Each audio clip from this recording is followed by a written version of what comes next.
What happens when a saver marries a spender?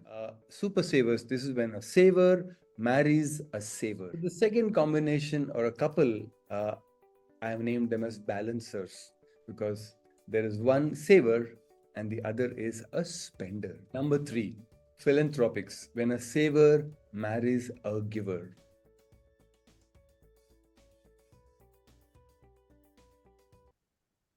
Number four, the spend thrifters. And I call this as a very deadly combination. You have a spender marrying a spender. Can there be anything good in this home? What can happen to this home? So, definitely a family where a spender marries a spender, there are those disadvantages, but there are also a lot of advantages. Both of them, if they are spenders, they have shared experiences. They are great supporters of each other because they're spending together. They may actually grow and develop in their relationship a lot because there is nobody to point out or judge them. Because if one is spending, the other also thinks, okay, it is good to spend. And a lot of times these families, may not necessarily spend on things. They may spend on experiences, right? Going on a vacation, going out together, and doing things together. So they have shared experiences and they could be strong supporters of each other. So there is a lot of good that can come out of such homes. Yes, the biggest drawback with these homes, the challenges will be overspending. And because of overspending, they may be getting into a lot of debt. Such families, this is one big drawback. Unless they are earning a huge salary, and the problem is, even with a huge salary, they tend to spend a lot of money. So there could be overspending and getting into a debt. And of course, they are a very bad example to their children because the children only grow up seeing parents buying stuff and talking about spending on always. And another big drawback with these homes is that you will find very less generosity in these homes because they are all the time spending their money.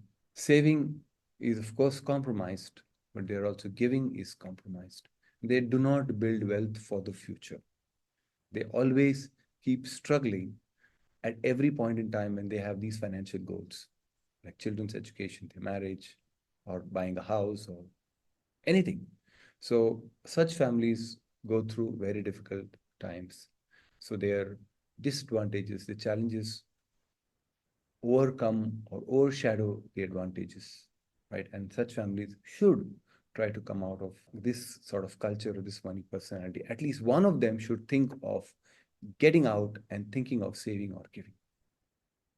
So, number five, two extremes. I have named them two extremes because there is one who is just thinks about spending on themselves, and there's the other who's a giver who thinks about others. So there are these two extremes.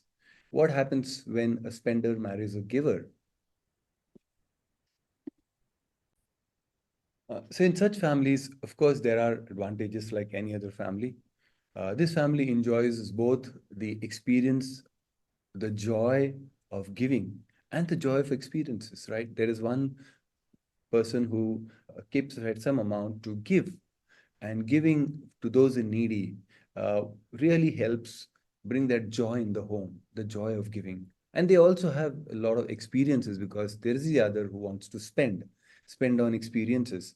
So they have a blend, they have a good blend, they complement each other because they have these extremes. Because what if only they were givers, they would not have enjoyed the experiences, right? Then there's a lot of spontaneous experience of love and sharing because they are the givers. The one who wants to give while the other wants to spend, and maybe they may want to spend on their spouse. So there's a lot of giving, there's a lot of spending on experiences, and there's a lot of, obviously there's a balance in spending and giving because of this. But what are the big challenges that these families face? Opposite differing priorities, especially when you're budgeting or writing down your financial goals.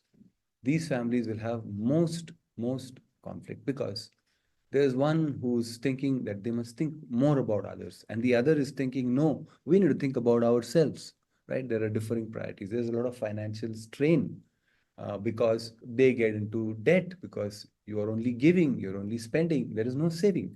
So such families get into debt.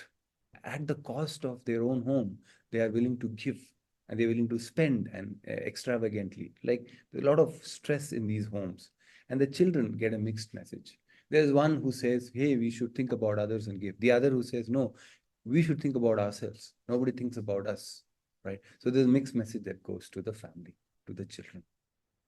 Number six, super charitables. When a giver marries a giver. Again, it might seem that this is could be one of the best families because they are only giving. It is not so.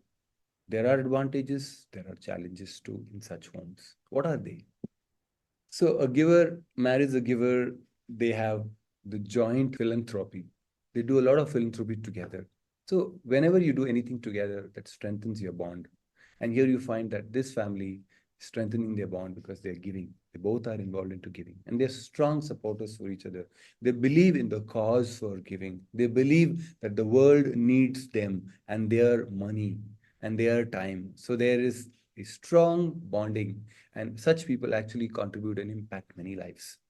They also pass on a legacy of generosity. Their children watch them and say, yes, this is our parents are so giving. And they always enjoy that joy, that spiritual, the joy, the emotional satisfaction and pleasure that this family has, no one has.